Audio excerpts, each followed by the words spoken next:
ఎవరి కొరకు మనం సిద్ధపాటు చేస్తున్నాడు? యేసు ప్రభుల వారి కొరకు. ఎందుకంటే కనుక వివాహం జరిపించడానికి. వివాహంలో వధువు సంఘమై ఉన్న మనమట ఆయన స్వజనులమై ఉండాలి. ఎవరి స్వజనులము?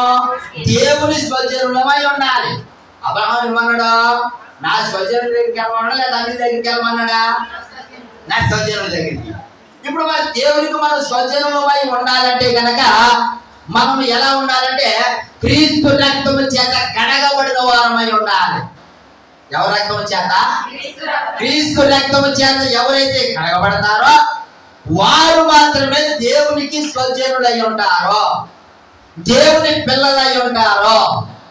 ఇప్పుడు క్రీస్తు రక్తం చేత మనం కడగబడి ఉన్నామా లేదా? మీకు అర్థమైందండి? క్రీస్తు రక్తం చేత ఎప్పుడు కడగబడతాం మనము?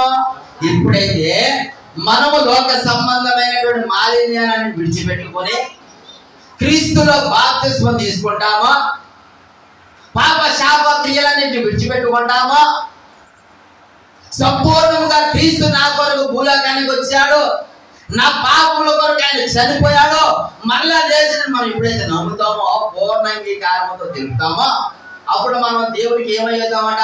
స్వజనులం అయిపోతున్నాము. దేవుడికి స్తోత్రం చెప్పండి. ఏమవుతామమ్మా? స్వజనులం అవుతాము. ఇప్పుడు యేసు ప్రభు కదా వివాహం జరగడానికి, గొర్రె పిల్ల వివాహం జరగడానికి వధువు సంఘాన్ని సిద్ధపాటు చేయడానికి పరిశుద్ధాత్మ దేవుడు భూమి మీద ఉన్నారు.